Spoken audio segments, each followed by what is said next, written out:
Les fiches d'inscription, je ne sais pas si tout le monde les a rendues. On arrive au bout. Ou il y en a certains qui les ont oubliés.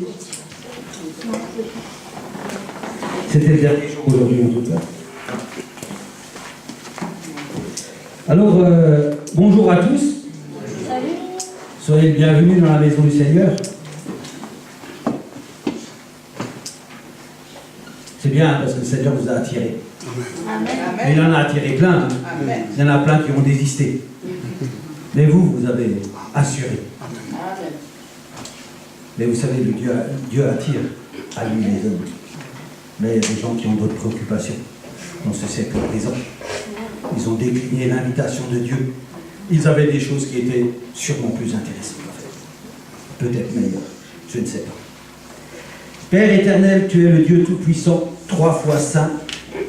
Et c'est toi, Seigneur, qui connais toutes choses, Seigneur. Ce matin, fais grâce encore dans ta grande miséricorde et dans ta grande patience, Seigneur. Et renouvelle-nous, chacun d'entre nous, Seigneur. Que tu puisses disposer nos cœurs et renouveler notre intelligence, Seigneur, afin de pouvoir saisir quelle est ta grandeur, ta hauteur et ta profondeur. Toi qui es incomparable, parce qu'il n'y a personne comme toi. Tu es celui qui a tout fait pour chacun d'entre nous. Ce matin, fais grâce que nous puissions encore saisir, Seigneur, ton amour, Seigneur. Que nous puissions encore saisir, Seigneur, tes paroles, Seigneur. Parce que nous voulons tout laisser entre tes mains, Seigneur. Nous voulons nous laisser diriger par toi et nous conduire par ton Saint-Esprit, Seigneur. Tu es celui, Seigneur, qui bénit, qui donne. Tu es celui, Seigneur, qui est chaque jour avec nous. Seigneur, sois avec nous et dirige toutes choses dans le beau nom de notre Seigneur Jésus-Christ. Amen. Amen. Alors, ces derniers temps, nous avons eu des paroles. La Convention a parlé de la négligence. Alors, je voulais revenir 5 minutes sur la négligence. Je ne sais pas si ça a fait quelque chose chez vous, la négligence. La négligence, qu'est-ce que ça a opéré dans votre vie? Et depuis 15 jours, moi, je me suis posé la question, la négligence. Négliger un si grand salut. Ah, le salut, c'est qui le donne? C'est Jésus-Christ. Quand on néglige un salut, on néglige Jésus-Christ. Quand on néglige Jésus-Christ, on néglige le Père, le Dieu Tout-Puissant, parce que c'est lui le créateur de toutes choses. Alors, est-ce que, je me suis posé la question, est-ce que Mario, tu es négligent? Je vais vous donner ma réponse. Oui, Mario, tu es négligent. Mais je vous pose aussi à vous la question, pas pour que vous me donniez la réponse, mais est-ce que nous sommes des personnes négligentes? Oui. Est-ce que nous avons fait tout ce que nous pouvions faire pour notre Seigneur? La négligence. Alors notre pasteur Daniel, dimanche dernier, il nous a prêché, il a dit « Allez !» Hein? Il a dit « Moi, je ne me rappelle pas de beaucoup de choses, hein, Daniel, tu as prêché 1h15. Mais dans ces 1h15, j'ai entendu une chose. Allez, parce que ceux qui vont, ils seront accompagnés de miracles et de différentes choses. » C'est ça que nous avons prêché. Mais j'avais compris qu'il fallait aller. Hein? J'avais compris que pour celui qui restait debout, ah, celui-là, tu n'en as pas parlé. Il n'y avait rien pour lui. Il n'y avait que pour les gens qui allaient. Alors, il y a des gens qui peuvent interpréter ça de différentes manières. Il y en a qui disent, ah, il faut sortir et aller. Mais il y a aussi, je vais m'engager. Je vais faire quelque chose pour mon Dieu. Alors, ce matin, Dieu m'a dit, mais si je prends le 1er juin, qu'est-ce que j'ai donc fait pour Dieu? Qu'est-ce que j'ai mis à part pour Dieu? Où j'ai été pour Dieu? Alors que j'ai toujours dit, tout ce mois-ci, que Dieu était le premier normalement. Le numéro 1. Pas le deuxième. Aujourd'hui, j'ai constaté que pour certains, Dieu n'était pas à la première place, parce qu'ils ne sont pas venus. Ils ne sont pas venus. Vous savez pourquoi ils ne sont pas venus? Parce qu'il y a des choses beaucoup plus intéressantes que Dieu. Ah oui, oui. Des fois, vous savez, on a peur de dire la vérité. Mais moi, ce matin, je vais vous dire la vérité. Il y a des gens qui ont été attirés par Dieu et ils ont dit, non, merci Seigneur, je viendrai quand j'ai envie. Ah oui, ils ont fait comme ça. Ils ont négligé Dieu. Parce que Dieu a perdu la valeur, la sainteté, l'éternité à leurs yeux. Ils ont tout perdu. Ils ont regardé à droite. Vous savez, le sport, le bien-être, le sommeil, ils n'ont pas cru dans ce Dieu tout-puissant.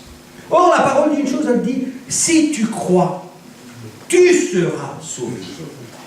Si tu crois. Alors les gens se sont arrêtés là, ils ont dit, ah, c'est bien. Ils ont tous levé la main, ils ont dit, moi je crois. Hein? Parce qu'avec la bouche, hein, on peut dire beaucoup de choses. Hein? La bouche, elle parle. Hein? Ah, mais moi je crois. Je crois. Alors on va essayer de regarder ce que le Seigneur veut nous apporter ce matin à travers l'illustration du peuple d'Israël. Vous connaissez tous le peuple d'Israël. Amen. Vous savez tous où il est né. Il est né en captivité. Ce peuple d'Israël, il est né en captivité. Comme nous, pareil. Hein? Il n'y a pas de changement. Nous, quand on est né, on est pécheurs. On est né en captivité. En captivité, ça veut dire qu'on est né esclave. Ça veut dire que ce n'est pas Dieu qui gère notre vie, mais c'est quelqu'un d'autre. C'est pas Dieu. Ça, c'est la captivité. C'est quand on est sous l'emprise de quelque chose. Oh, j'ai entendu ce matin que Jésus était venu nous libérer. Amen. Ça, c'est la bonne nouvelle. Hein, Jésus, quand il est venu sur terre, il est venu pour nous libérer. Parce qu'il avait vu que son peuple était esclave. Alors il a dit, moi, je vais descendre et je vais libérer mon peuple de cet esclavage. C'est ce que Dieu avait entrepris avec le peuple d'Israël. Il a rencontré Moïse, il a dit, Moïse, maintenant tu vas retourner en Égypte parce que j'ai entendu les cris de mon peuple. Ce peuple, il crie, je vais aller le délivrer. Ça, c'est la promesse que Dieu avait faite. Est-ce que vous êtes libre? Amen. Oui. Ah, c'est difficile. Hein? La liberté en Jésus-Christ. Vous savez, la liberté, c'est de pouvoir faire ce que Jésus-Christ nous demande de faire. C'est pas de porter un jeans bleu ou noir. Hein? Non. La liberté, c'est de pouvoir faire ce que Dieu nous demande de faire. C'est ça la vraie liberté. Sans contrainte. Ce peuple, je raconte brièvement l'histoire, hein, on s'arrêtera sur Nombre pour étudier le texte. Je vais essayer d'aller vite, hein. Je ne sais pas si c'est possible, c'est dans mes capacités, mais on va essayer de faire. Hein. Et donc, ce peuple, Moïse va aller en Égypte, et vous connaissez les 10 plaies d'Égypte, tout le monde connaît les 10 plaies. Hein. Pharaon qui était là, qui a refusé de laisser partir ce peuple, et ce peuple, il a eu une pression de plus en plus forte, hein. Ils devaient ramasser leur paille, ils devaient faire leurs briques, enfin... J'ai remarqué une chose, c'est quand Dieu a commencé à aller là-bas pour délivrer, la situation de ce peuple, elle a empiré. Elle a empiré. Presque à se poser la question si ce peuple, dans l'état où ils n'étaient pas si mal que ça. Ils se posaient la question. Alors, au fond, ce peuple, ils n'étaient pas si mal que ça. Hein. Parce que dès que Dieu est arrivé, là, il y a eu de l'inquiétude. Hein. Parce que Dieu, quand il arrive quelque part, il y a quelque chose qui se passe toujours. Quand Dieu est quelque part, il y a quelque chose qui se passe. Or là, Dieu est venu, il n'est pas venu avec l'armée des anges, hein, il est venu avec Moïse et Aaron.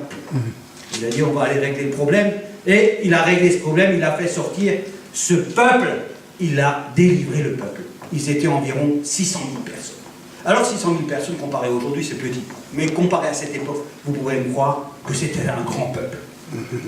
Et ce peuple va entamer cette marche conduit par Dieu. Il va faire traverser la mer, hein, vous connaissez, hein? Dieu va ouvrir la mer, les Israélites vont traverser, Et ils vont partir dans le désert. Il y avait un chemin plus court, mais Dieu les a emmenés à travers le désert. Et ils ont vécu beaucoup d'épreuves avec Dieu.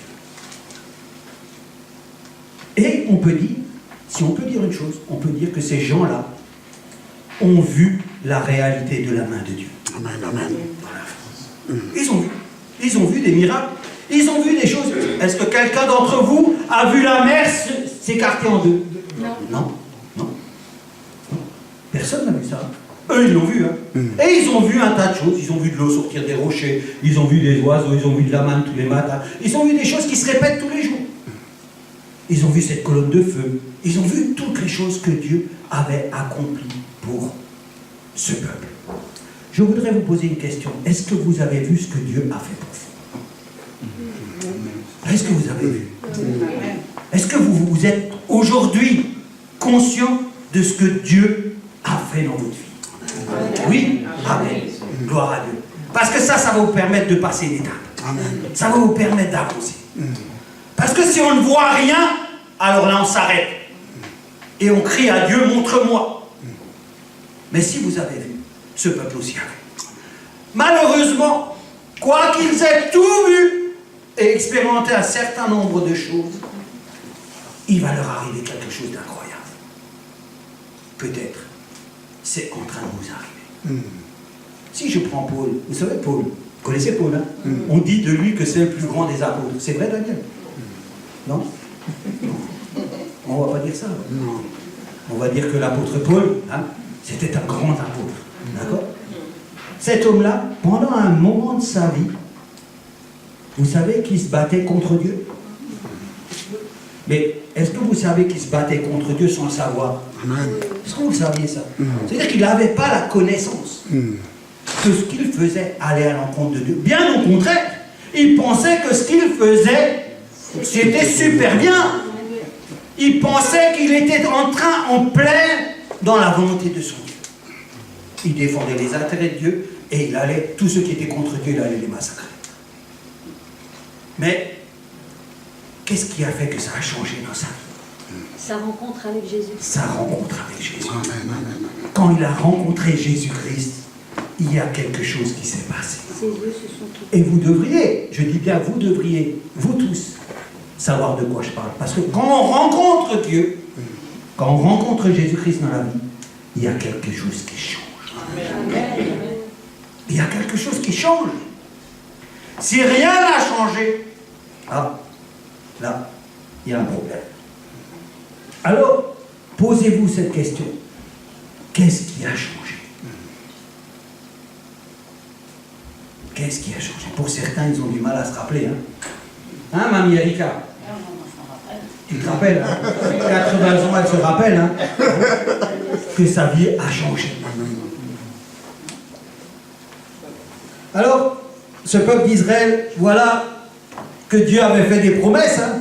Il avait fait un tas de promesses à ce peuple. Il avait dit à ce peuple, voilà, je vais vous délivrer et je vais vous amener dans un bon pays. Un pays où coule le lait et le miel. Un bon pays. Parce que Dieu avait un souci. Il avait envie de faire plaisir à l'homme. Il avait envie que l'homme soit bien. Aujourd'hui, je crois que les gens croient que Dieu leur veut du mal. Mais Dieu veut du bien.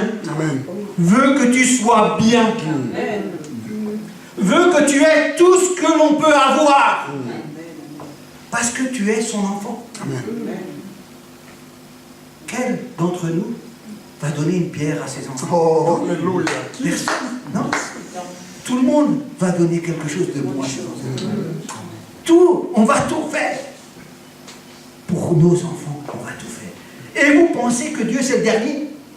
Non. Dieu veut que tu sois bien. Je parle à titre individuel. Il veut que tu sois au bénéfice de toutes ses promesses. Ça, c'est le désir ardent de Dieu. Et je dirais presque, c'est la bataille permanente de Dieu pour que tu sois bien. Écoutez bien ce que j'ai dit. C'est la bataille permanente de Dieu. Je n'arrive pas à comprendre que Dieu se batte pour que nous soyons bien. Je n'arrive pas à comprendre. Et ce peuple, c'est ça. Ce peuple, il l'a sorti. Vous savez que Dieu était fier de ce peuple. 600 000 personnes, ils ont emmené avec lui. Il a dit, ah, je vais vous amener dans le meilleur des pays. Vous savez qu'ils étaient à 2 pour porter une grappe de raisin là-bas. Dans le meilleur du pays. Mais vous, il veut vous emmener vous aussi. Vous tous qui êtes là. Il vous a fait des promesses comme il a fait à ce peuple. Est-ce que vous connaissez les promesses que Dieu a faites pour vous? Est-ce que vous les connaissez? Si vous ne les connaissez pas, vous ouvrez votre Bible et vous allez voir ce que Dieu vous a promis.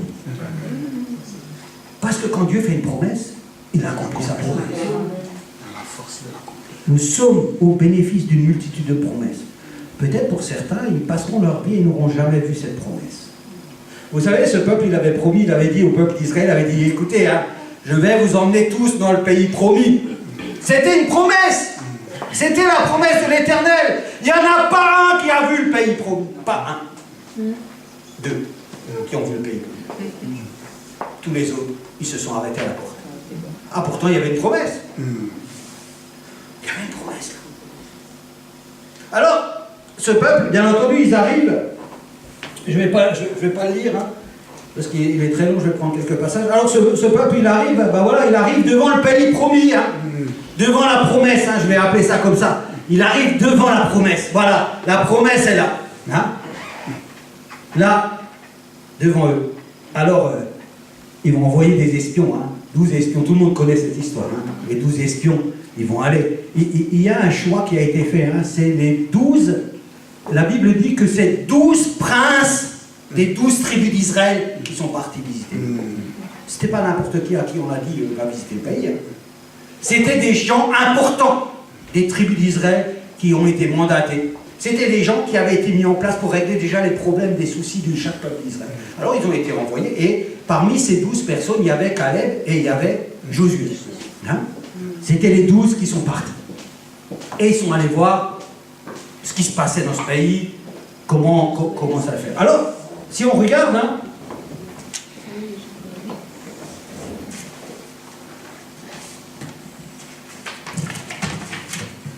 parce que si je regarde par mon texte, on va rester 3 heures. Hein.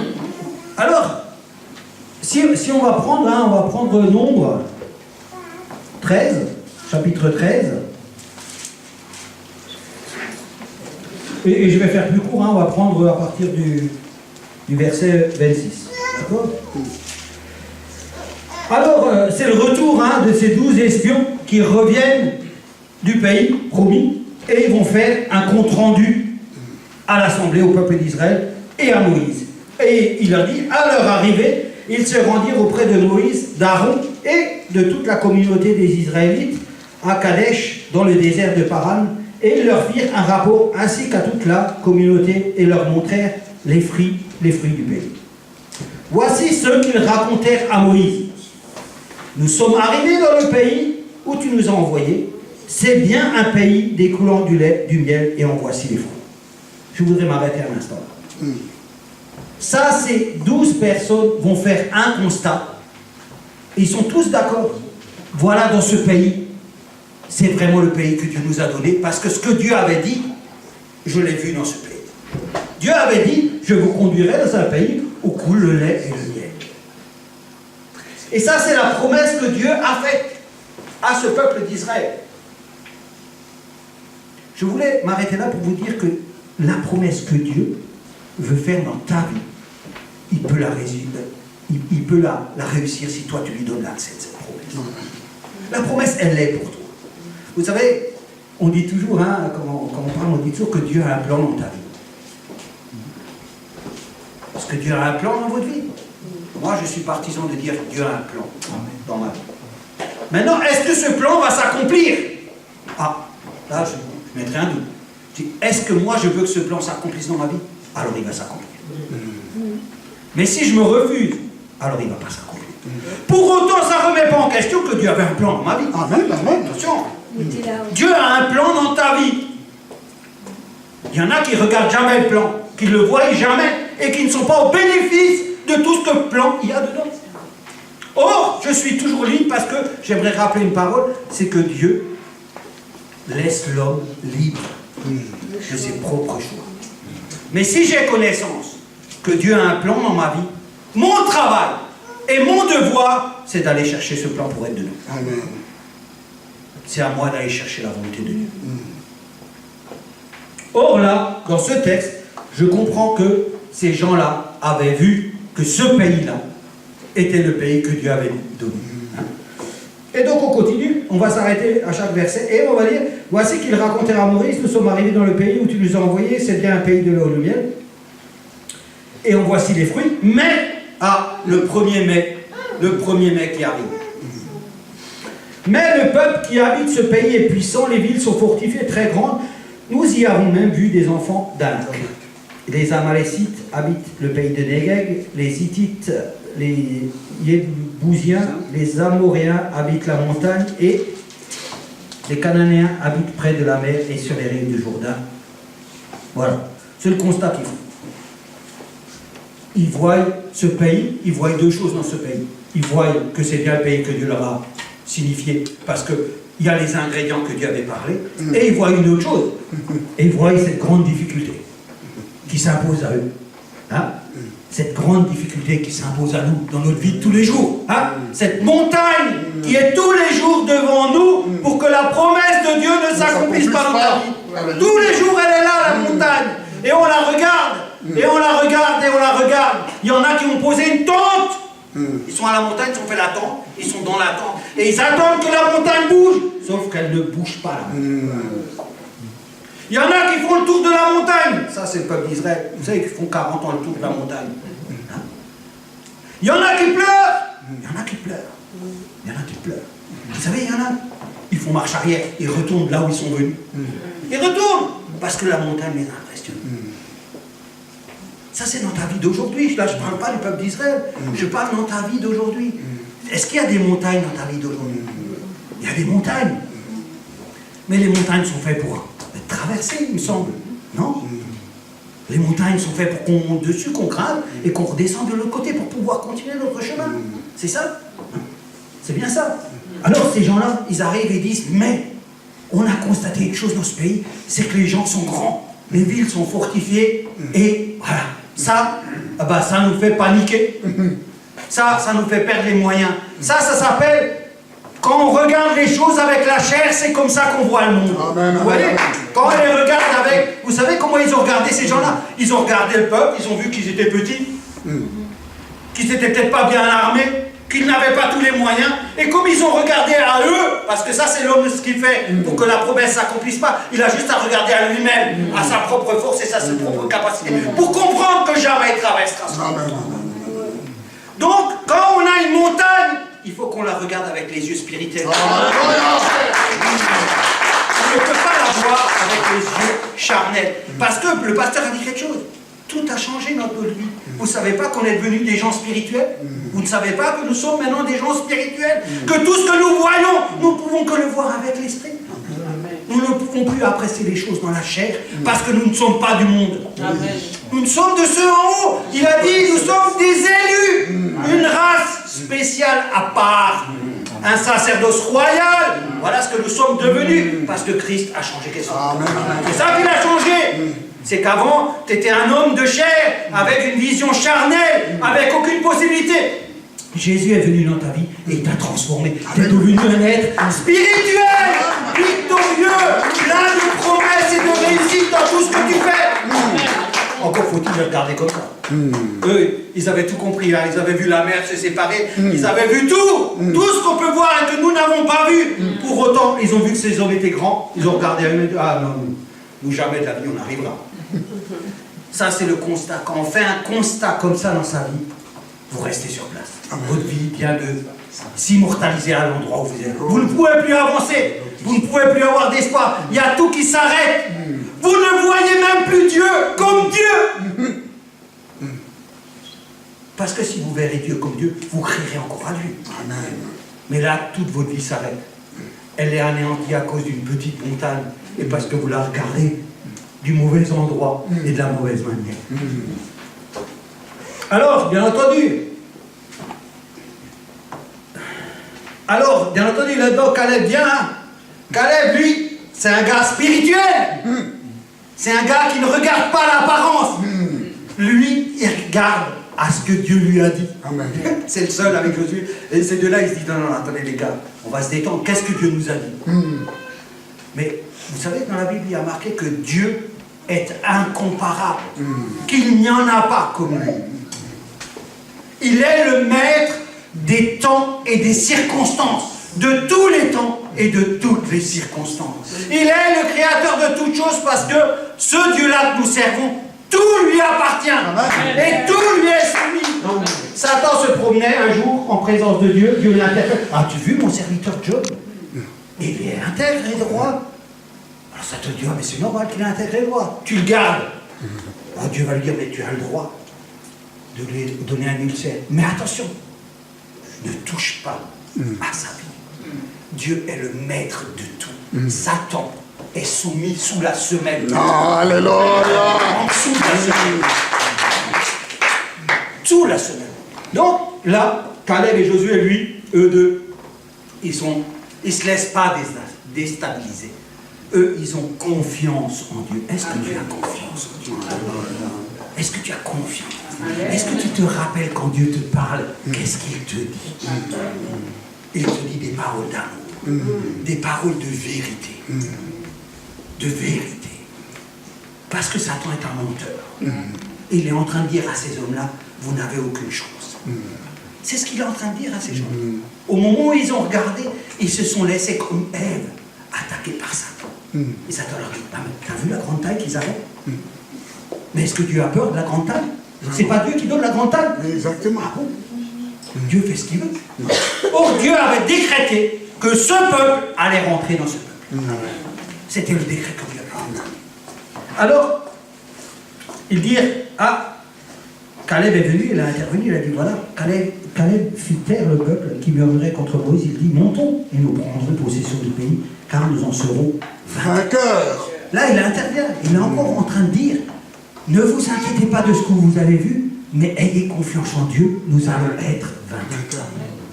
Et ils décrièrent devant les fils d'Israël le pays qu'ils avaient exploré. Ils dirent, le pays que nous avons parcouru pour l'explorer est un pays qui dévore ses habitants. Tout le peuple que nous y avons vu se compose d'hommes d'une haute taille. Nous avons vu des géants, des fils d'Anak, de la race des géants. Nous étions à nos yeux comme des sauterelles. Et c'est ce que nous étions aussi à leurs yeux. Toute la communauté éleva la voix et poussa des cris, et le peuple pleura pendant cette nuit. Je voudrais m'arrêter sur un point important. Vous voyez que dans cette situation, 10 hommes, par leurs paroles, ont contaminé 600 000 personnes. Ça a paralysé tout le peuple. Je veux que vous compreniez que Satan fait des choses. Et que si nous ne sommes pas les barrières, tout un peuple derrière subit des assauts. Exactement. Il faut que vous compreniez que, et je crois qu'on ne le répétera jamais assez, il faut que vous compreniez que nous sommes des gens victorieux dans toutes les situations. Dans toutes les situations, nous sommes victorieux. Mais nous devons comprendre que dans des cas de figure qui arrivent comme ça, toute notre assemblée peut être contaminée. Amen. Toute notre famille peut être contaminée. Vous savez, quand vous êtes le chef de votre famille, vous devez prendre soin de votre famille. Amen. Vous devez mettre les choses en place. Aujourd'hui, notre église, je incrimine une personne. Mes 2 filles ne sont pas là. Elles sont jeunes. Mais parce qu'elles sont jeunes, elles ont le droit d'être pas là. Elles ont le droit d'aller s'amuser, de faire des choses. Les jeunes que nous avons dans notre église, ils devraient tous être là. Tous être là. Il n'y en a pas un qui devrait manquer. Mais pourquoi il manque, à votre avis? Pourquoi il n'arrive pas à être là? Parce que nous laissons passer les choses. Parce que nous ne sommes pas forts. Parce que nous négligeons. Alors nous leur permettons, sous couvert que nous les aimons, nous permettons des largesses, à droite et à gauche. C'est ça l'influence que Satan. C'est pour ça que Satan détruit nos églises, il détruit nos familles. Parce que les chefs de famille doivent prendre autorité et rester en place, expliquer la vision. Amen. La vision de Alléluia. et la femme doit être complètement job pour maintenir cette vision afin qu'elle avance. Et c'est comme ça que nos églises seront pleines. Parce que les églises devraient être pleines aujourd'hui. Pas à moitié vides. Les stades de foot sont pleins, mais les églises, eux, elles sont pas pleines. Les concerts sont pleins, et là, l'église est pleine. Mais toutes les activités de ce monde vous allez voir en 30 ans, le dimanche, les activités qu'il y a. C'est incroyable. Et pourtant, un seul jour dans la semaine, à la présence de notre Seigneur ensemble. Alors, ces gens-là, ils sont poussés à l'extrême. Ils ont commencé à pleurer. Ça, c'est ce que nous faisons. Quand nous n'avons pas de solution et que Dieu, il n'existe pas, alors nous commençons à pleurer sur notre sort. Là, ils pleurent, ils disent, ah, tous les Israéliens murmurèrent contre Moïse. Et Aaron et toute la communauté leur dit, que ne sommes-nous pas morts dans le pays d'Égypte? Vous imaginez que ces gens-là étaient en train de préférer la mort à la vie, qu'aller vivre dans ce pays que Dieu leur avait donné. Ils avaient reculé. Vous imaginez pas le pas qu'ils sont en train de faire. Ils sont en train de dire, ou que nous ne sommes pas morts dans ce désert. Pourquoi l'Éternel nous fait-il entrer dans ce pays pour tomber par l'épée? Il devenait... Alors, il y a 3 choses très importantes. La première chose qui arrive, c'est qu'ils se plaignent de leur sort. Ça, on connaît tous. Hein. Parce que quand on demande quelque chose à Dieu et que Dieu ne nous donne pas, alors on pleure. Mais pourquoi, Seigneur, moi je l'ai pas? Mais pourquoi moi je ne peux pas? Mais pourquoi ceci et pourquoi cela et pourquoi et pourquoi et pourquoi et on en a fini, puis mais pourquoi? Et quand le pourquoi est fini, les regrets arrivent. Ah, j'aurais pas dû. Ah, j'aurais pas dû. Les regrets. Parce que le monde des chrétiens est rempli de regrets. De regrets. Parce qu'ils ont perdu cette confiance en leur Dieu. Et le troisième point qui est là, pourquoi l'Éternel nous fait-il entrer sur le pays pour tomber par l'épée? Nous devenons accusateurs de Dieu. Nous sommes en train d'accuser Dieu de la situation qui est là. Je vous rappelle que dans cette situation, Dieu veut les faire rentrer dans ce pays. Quand Dieu veut faire rentrer ces gens dans ce pays, vous croyez que dans toutes les promesses que Dieu a faites pour vous, vous claquez du doigt, la promesse est là? Non, il y a un chemin à parcourir. Amen, amen. Il y a un chemin à parcourir. Dans ce chemin, il y a des victoires à gagner. Que vous devez gagner. Amen. Que nous devons gagner. Vous savez que Jésus a gagné la victoire. Exactement. Est-ce que Jésus est venu vous dire de porter des choses pour lui? Non. Lui, il a gagné la victoire. Sa victoire, il l'a gagnée. Cette victoire, parce qu'il l'a acquise, nous avons aussi la victoire. Mais nous devons en avoir l'expérience. Amen. Or, Dieu avait garanti que ce peuple allait rentrer et qu'ils allaient gagner. Exactement. Et bien entendu, comment pouvait-il en être autrement? Si Dieu dit, je te donne ce pays, et pour aller dans ce pays, il faut que je cherche les gens qui sont là-dedans, pour qu'ils me deviennent ma part à moi. Ces gens-là, parce que Dieu est devenu mauvais dans cette situation, ces gens-là ont accusé l'Éternel de les avoir emmenés ici pour que ce peuple soit là. Vous avez vu l'escalade dont Satan a emmené ce peuple? L'escalade qui s'est construite. Je voulais vous montrer cette escalade pour que vous puissiez comprendre jusqu'où on peut aller. C'est pas le pire. Le pire vient juste après, parce que le pire, ils ont décidé de prendre un gars, de tuer Moïse et Aaron, d'élever un gars et de retourner dans le pays d'Égypte. C'est la décision qu'ils ont prise. Je vais vous dire. Et ils se dirent l'un à l'autre, donnons-nous un chef et retournons en Égypte. Ils avaient pris cette décision. Alors des fois je me pose la question, nous, on en est où?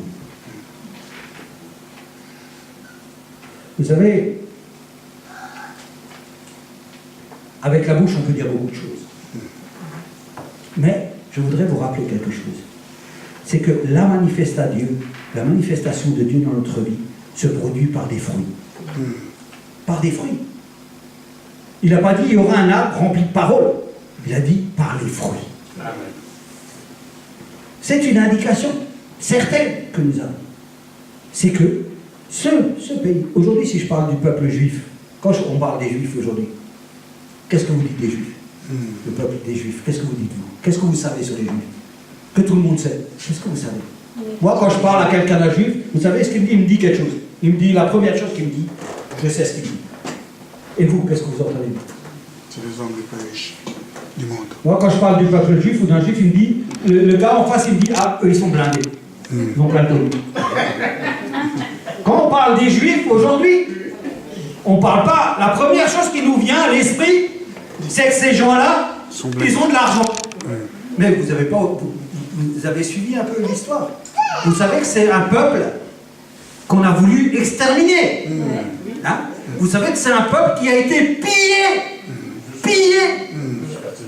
Pillés, tous ils ont été pillés. Pour autant, quand on parle d'un juif aujourd'hui, on dit quoi? Les blindés.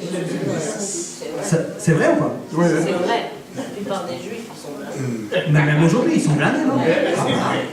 Ils sont blindés. Et ils sont blindés pourquoi? C'est Dieu qui a aidé. Ah, Il avait eu des... parce que c'est le peuple de Dieu. Hein? Or, quand Dieu a dit vous allez être exterminés, ça s'est accompli, mais quand il les a bénis, ça s'est aussi accompli. Amen. Non? Ça veut dire que quand moi je vois le peuple juif qui est dans un petit bout de pays d'Israël et qu'on ne parle que de lui et que tout le monde leur en veut, mais que personne n'ose appuyer sur le bouillon, c'est parce que Dieu les garde, ces gens-là. Non? Ils ne sont pas sous la grâce de Dieu. Amen. Parce que combien voudraient envoyer quelques bombes nucléaires là-bas pour rayer ce pays de la carte? Mais vous savez que c'est que Dieu qui appuie sur le bouton. Amen. Il n'y a personne qui peut appuyer. Ils ont tous envie. Amen. Mais l'envie va leur passer. Parce que Dieu est grand. Amen. Alléluia. C'est comme ça que ça se passe dans la vie des Juifs. Mais c'est comme ça que ça se passe dans ta vie aussi. Dans ta vie aussi, sauf que pour que ça se passe comme ça, il faut simplement que tu y crois. Il faut que tu y crois. Et là c'est un grand problème. C'est un grand problème.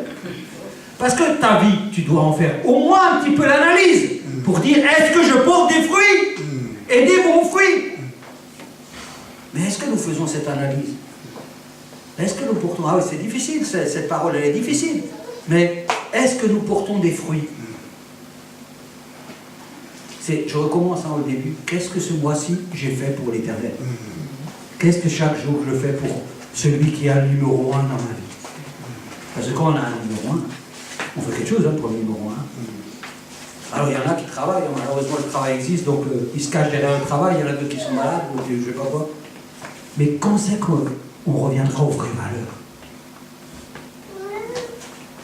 Quand c'est qu'on reviendra à dire Dieu est le premier et manifester ce fruit-là dans notre vie à chacun d'entre nous?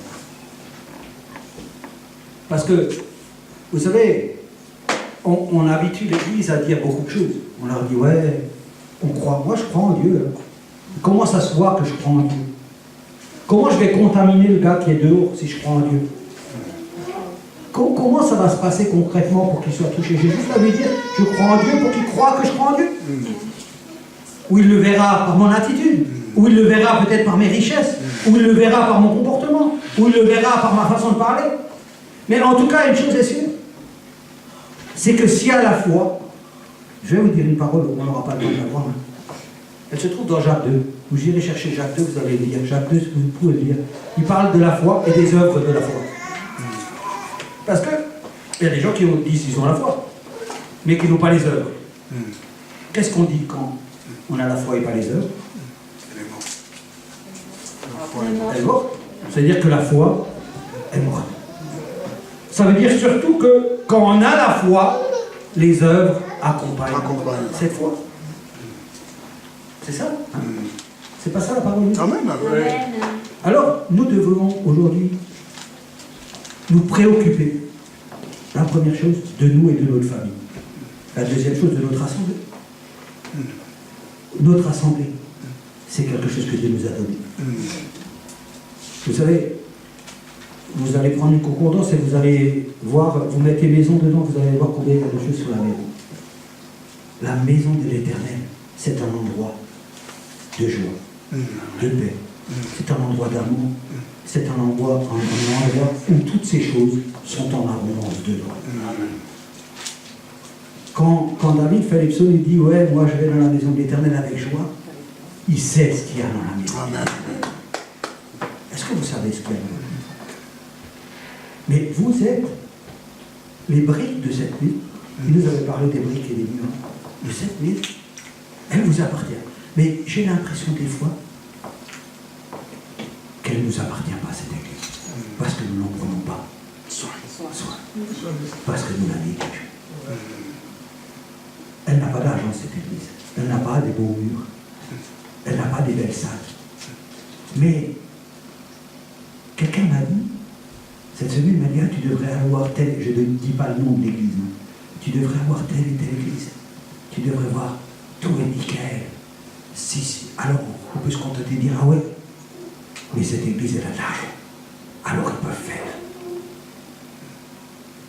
Comme si l'argent était le seul moyen. Mais je crois que quand on aime Dieu, il y a d'abord Dieu, en premier. Amen. Mais il y a aussi l'argent. Parce que Dieu n'est pas un Dieu pauvre.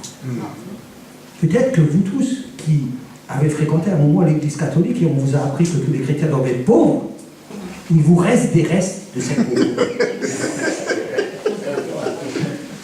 Mais moi, oui, je ne fais pas partie de l'église des pauvres.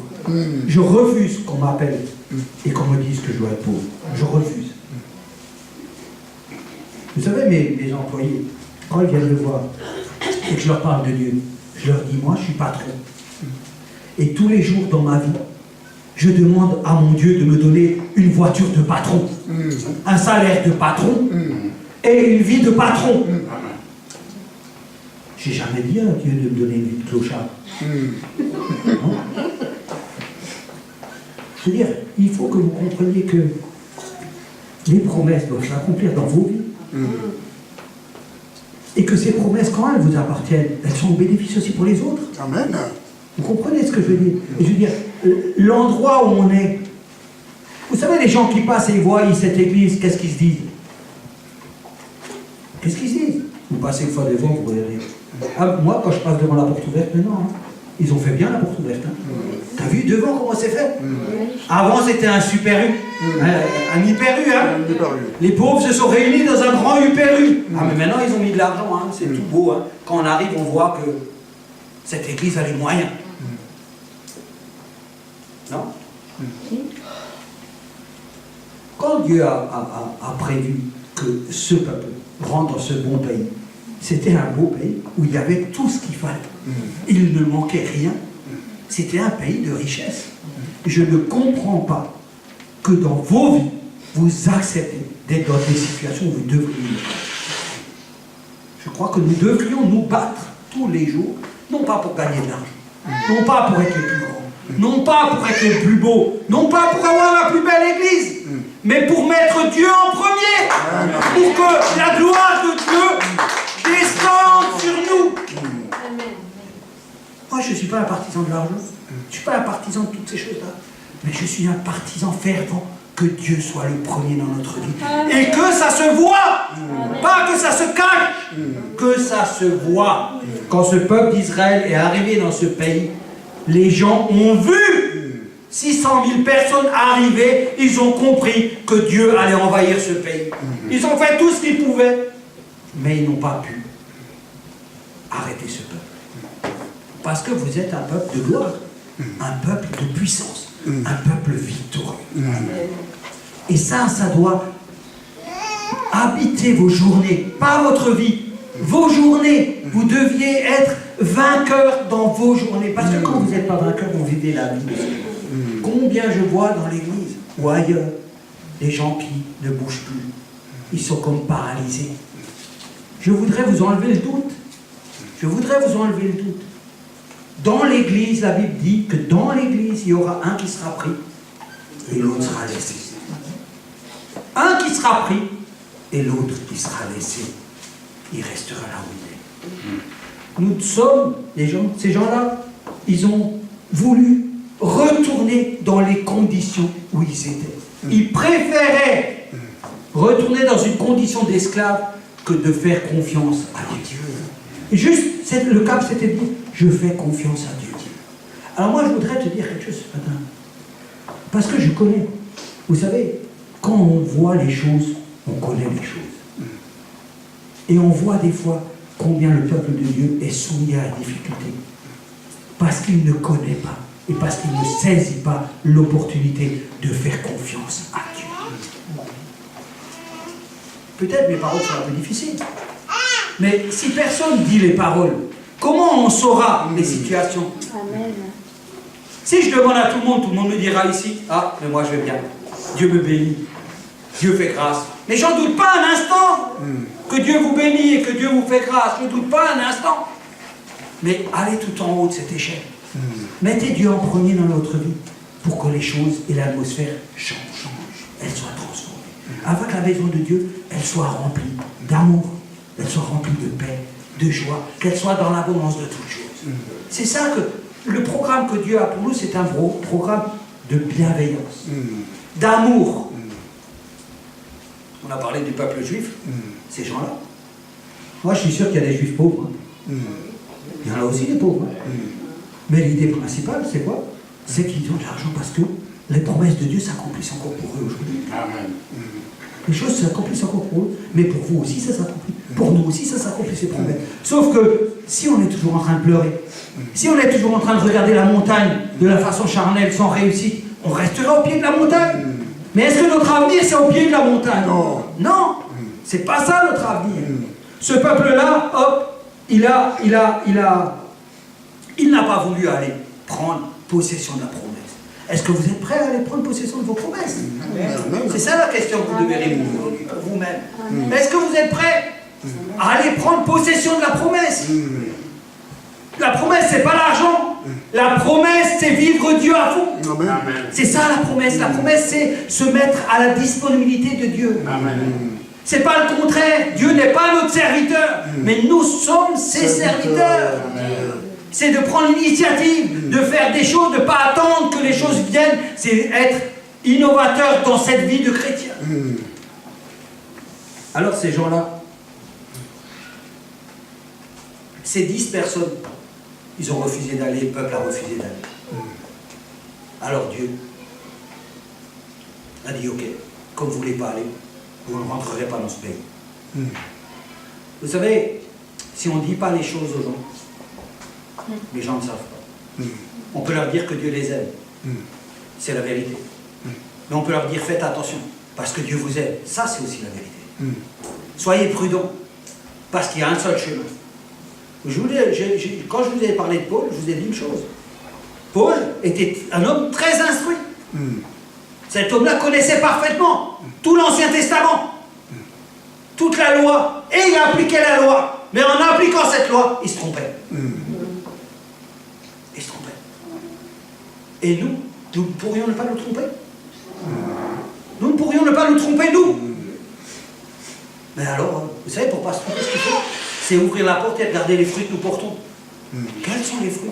Et ne pas avoir peur de ces fruits-là. Mais aujourd'hui, qu'est-ce que j'ai mis de côté pour l'offrande de mon mois, pour notre assemblée? Hein? Qu'est-ce que j'ai fait pour le Seigneur aujourd'hui? Qu'est-ce que j'ai fait pour mes frères? Qu'est-ce que j'ai fait que la parole m'a dit de faire et que j'ai fait ou j'ai pas fait? Mais vous savez, ne pas faire, c'est aller à l'encontre de Dieu. La Bible dit, vous ne pouvez pas servir de maître. Soit vous êtes avec l'un, soit vous êtes avec l'autre. Mais d'être avec l'un, c'est juste pas de le savoir, c'est de faire. C'est ça qu'il faut comprendre. Quand on est avec Dieu, on fait. Parce que la foi fait que tu fais. La foi apporte des œuvres dans ta vie. La foi, c'est naturel. Quand tu crois, tu fais les choses. Regarde ce peuple-là. Quand il est arrivé là, pourquoi il n'est pas rentré dans le pays? Parce qu'ils n'avaient pas confiance en Dieu. Pourtant, ils avaient vu des miracles. Vous avez vu des miracles. Vous avez vu des gens qui sont guéris. Vous avez des gens qui ont donné leur cœur à Jésus. Vous avez vu des jeunes baptisés, là, les 6 jeunes qui viennent là. Vous les avez vus. Ils ont donné leur cœur à Jésus. Vous croyez que c'était du cinéma? Non. C'était sincère. Ils ont donné. Mais le chemin, il faut l'accomplir maintenant. Il faut qu'on leur donne la main. Pour donner la main, ben, il faut du temps. Il y a des choses à faire. Ce peuple-là s'est arrêté là parce qu'ils n'ont pas fait confiance à Dieu. Moi, j'aimerais que vous continuiez à faire confiance à Dieu. Parce qu'il est celui qui dit la vérité. S'il y en a un seul qui dit la vérité, c'est Dieu. Dieu avait dit, j'ai pour vous un avenir. Un avenir. Un avenir de bonheur. Pas un avenir de mauvaises choses. Un avenir de bonheur. Mais quand tu as cette parole, tu devrais crier à Dieu, dire, attends, mon avenir c'est quoi? Tu devrais l'interpréter, dire, mais attends. Tu m'as promis un avenir de bonheur. Qu'est-ce qui ne va pas dans ma vie pour que cet avenir ne se présente pas à ma porte? Je ne dois pas me contenter des situations comme elles se présentent.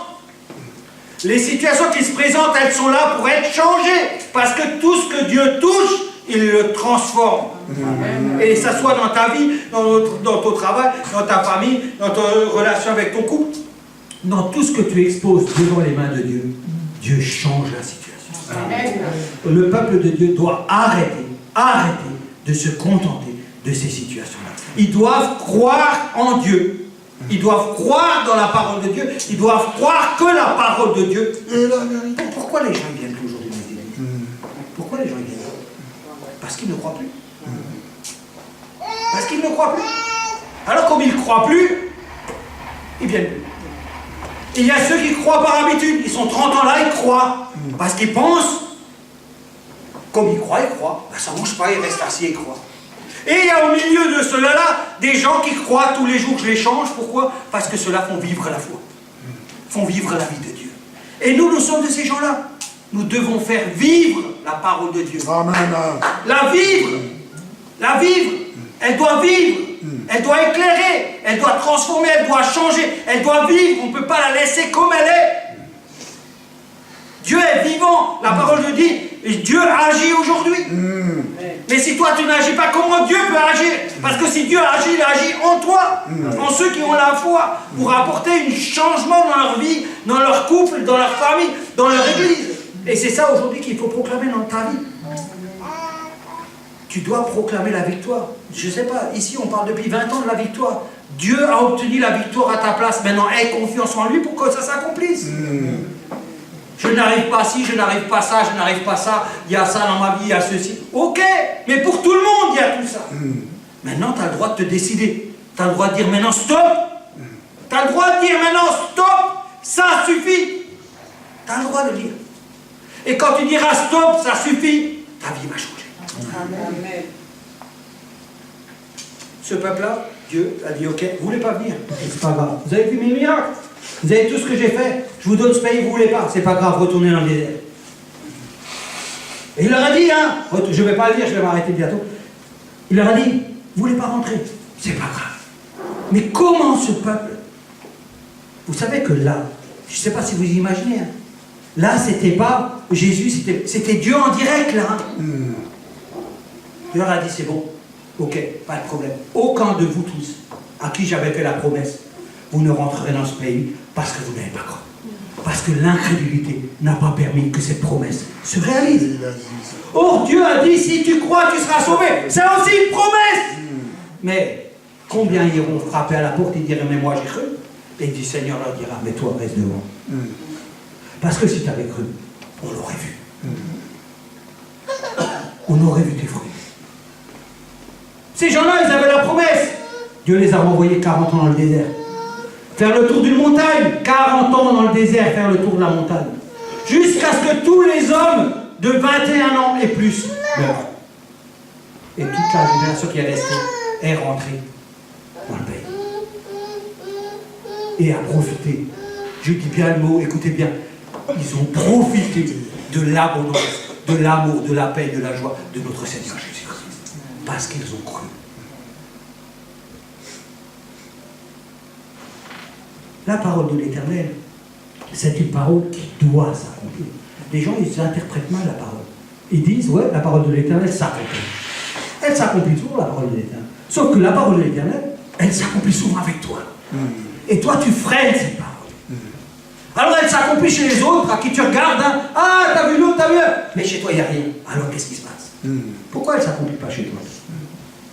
Mais tu crois que le salut, c'est la finalité? Celui qui est sauvé œuvre dans la maison de l'Éternel. Il est serviteur dans la maison de l'Éternel. Il n'est pas assis sur le sofa à regarder la télé. Non, non, c'est un acteur majeur. Un mec qui a le salut, c'est un acteur majeur qui contribue à l'agrandissement de la maison de Dieu. Un acteur majeur. On n'a pas le droit. On n'a pas le droit. On n'a pas le droit de rester là à regarder les choses se faire. J'ai regardé un reportage il y a 15 jours sur les musulmans. J'ai juste vu la fin. On était en train d'interroger un homme, il était assis sur un mur en ruine. Je trouve que la photo était exceptionnelle. Belle photo, la maison en ruine. Il faisait beau, il était assis sur un mur en ruine. Il était là, et le gars lui dit voilà, il explique au gars, il dit, nous les musulmans, il parlait pour lui, hein, il ne parlait pas pour l'assemblée des musulmans, il parlait pour lui. Il dit, pour moi, chez les musulmans, on m'a expliqué qu'il fallait attendre que Dieu fasse quelque chose pour moi. Le gars, il avait 60 ans. Ça faisait 60 ans qu'il attendait que Dieu fasse quelque chose pour lui. Il a dit, moi, j'ai rien à faire, parce que dans le Coran, il y a marqué que Dieu va faire. Ce gars-là est en train de nous expliquer que ça faisait 50 ans qu'il attendait que Dieu fasse quelque chose pour vous. Vous voyez, quand on attend que Dieu fasse quelque chose pour vous, on est dans un champ de ruines. Ah, non pas que Dieu n'est pas capable, non pas que Dieu n'a pas fait la promesse, c'est parce que nous bloquons la promesse de Dieu. Parce qu'on est incrédule. Parce que Dieu peut faire des merveilles avec nous. Il peut faire des choses extraordinaires. Et il veut les faire. C'est pour ça qu'il te pousse dans tes retrouches. Pour que tu comprennes quelle est la hauteur, la grandeur et la largeur de tout ça. Et c'est pour ça que nous devons être ensemble. Et que j'aimerais, bien entendu, quand on dit des paroles comme ça, c'est toujours des paroles difficiles à entendre parce que ça remet en question tout de suite. Mais moi aussi, je suis remis en question tout de suite. Moi aussi, c'est pour moi. Moi aussi, il faut que ça change dans ma vie. Mais il faut que ça change chez tout le monde dans la vie. Il faut que ce qu'on proclame devienne la réalité de notre vie. Il ne faut pas qu'on proclame une chose pour la proclamer. Si Dieu est le premier dans ma vie, je ne peux pas dire, ouais, mais moi je ne peux pas aller servir Dieu parce que j'ai un travail. Mais ça veut dire que Dieu est incapable de te nourrir. Alors fais tout ce qu'il faut pour que tu puisses servir Dieu. On ne te demande pas de servir Dieu à 8 heures, on ne te dit pas d'aller travailler, on ne te dit pas ceci ou cela. Mais je veux dire, si on ne fait pas confiance à Dieu, il n'y a rien qui change dans la vie. Moi j'ai aussi plein de problèmes. Il y a des problèmes avant, je les traitais, et je les traitais. Maintenant, je me dis, bon, ben, quoi qu'il arrive, des fois je suis inquiet, mais je dis quand même, quoi qu'il arrive, je les laisse entre les mains de Dieu. Si on n'ose pas donner les choses à Dieu pour qu'il les traite, on restera toujours dans la même misère. On restera toujours dans la... Là, oui, j'emploie des mots peut-être forts, mais je veux les employer forts pour que nous puissions comprendre. Ça n'empêche pas que Dieu nous aide, ça n'empêche pas que Dieu... Mais je ne voudrais pas que vous partiez en disant, ouais, ben voilà, on est avec Dieu, alors voilà, on se compte. Non, Dieu est un Dieu riche. Nous sommes ses enfants, nous devons être comme ses enfants. Riches comme lui, pas dans le sens de l'argent, mais riches dans toutes les propriétés que Dieu a, nous devons être comme lui. Nous sommes ses enfants. Et je crois que ça c'est très important. Et donc, on peut voir la vie à travers ce peuple, on peut comprendre une chose, que c'est facile de retourner en arrière et de se tromper. Et que c'est un piège que Satan nous tend tous les jours, de nous donner l'illusion, parce que vous ne savez pas que le plus grand piège que Satan donne, c'est l'illusion. C'est l'illusion. Il te fait croire que tu es dans la maison, alors que tu es en dehors de la maison. Il te laisse errer dans tes habitudes, dans tes fausses convictions. Mais de temps en temps, Dieu vient et réveille. Il dit, attention, il y a un seul chemin. Attention, si aujourd'hui tu entends sa voix, n'endurcis pas ton cœur. Mais pourquoi il dit ça, Dieu? Il sait très bien que tu endurcis ton cœur. Alors il dit, attention, ne remets pas à demain, parce que demain c'est perdu. Tiens, demain c'est perdu. Ben là, quand notre révérend, il a prêché, il a dit, ne négligez pas un si grand salut.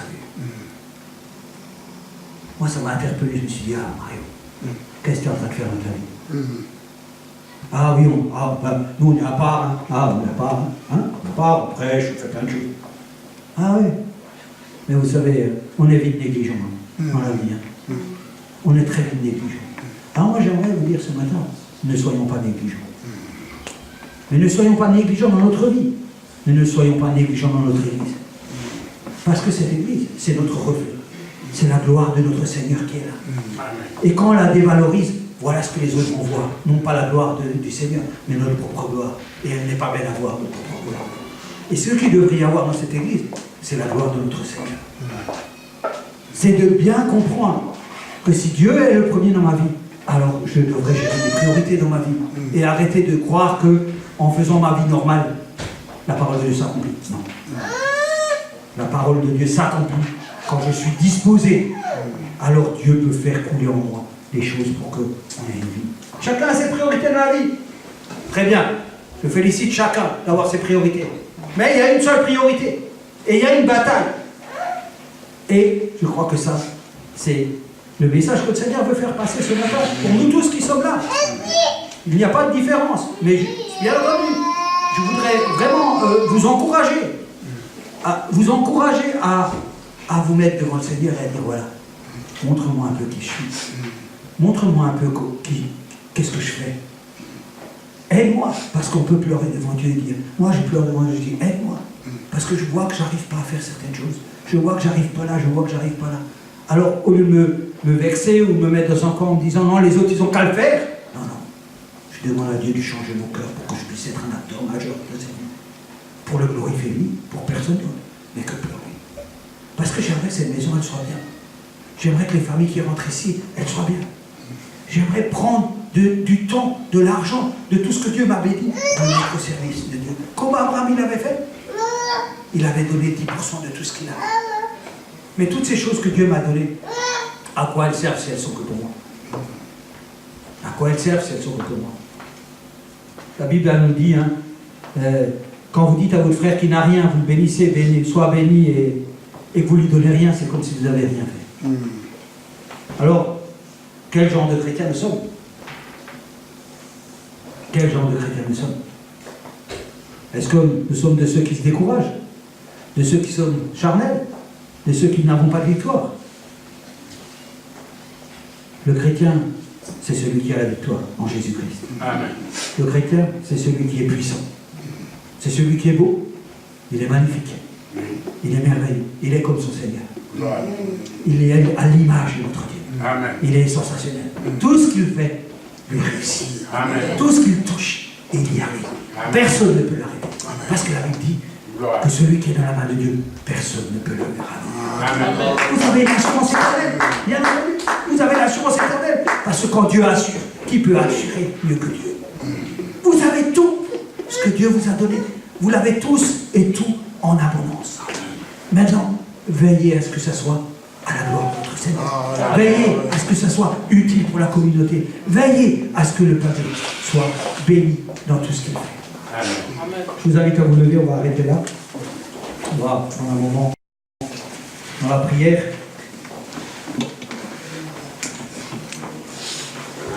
Parce qu'il est ce Dieu de gloire. J'aimerais que vous repartiez en ayant compris qu'il faut dépendre de Dieu, qu'il faut faire confiance à Dieu. Que Dieu est votre ami. Je ne voudrais pas que vous partiez et que vous soyez triste.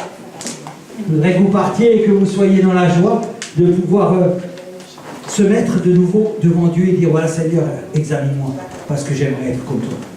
C'est ça notre souci, c'est on a de la peine, moi aussi j'ai de la peine. Hein. Des fois, quand je regarde, ça me fait mal au cœur. Hein. Même ce matin, ce message, je n'avais pas envie de prêcher ce message, ça me faisait mal au cœur de prêcher ce message. Mais bon, après, Dieu, il fait comme il veut, il fait ce qu'il veut. Mais je crois qu'à un moment donné, il faut que nous soyons aussi le porteur de ces choses-là, pour avertir le peuple. Vous savez, à l'époque, hein, quand il y a des prophètes qui allaient dans des villes, les gens avaient peur parce qu'ils venaient annoncer la parole de Dieu. Or, cette parole, personne ne peut la contenir ou la retenir. Elle est de Dieu, et il a envoyé Jonas à Ninive, il leur a dit, voilà, repentez-vous, hein, repentez-vous, changez de vie. Alors nous sommes chrétiens, mais malgré que nous sommes chrétiens, il faut qu'on change encore de vie. Il faut que Dieu nous transforme. Le salut, ce n'est pas la finalité. Le salut, ça produit des fruits. Vous savez, Jésus, je vais vous dire encore une chose pour terminer. Jésus est venu pour donner sa vie. Il n'est pas venu pour récolter quelque chose. Il est venu simplement donner quelque chose. Et nous, il nous a demandé de faire pareil que lui. Il nous a dit, mais vous aussi, moi je vous donne, alors donnez. Donne de ton temps, donne de ton argent, donne de ton énergie, donne de ton intelligence, donne de ta volonté. Mais donne. Donne. Ne permets pas. Si tu avais une maison qui s'abîme, tu ne permettrais pas qu'elle s'abîme. Tu la réparais à droite, à gauche. Nous avons une maison, nous sommes la maison du Seigneur. Je voudrais vous dire que nous ne sommes pas n'importe qui. Le pasteur a bien commencé le message quand il a dit « Nous sommes des gens élus, un sacerdoce royal, des enfants de Dieu. » C'est ce que nous sommes vraiment. Alors prions.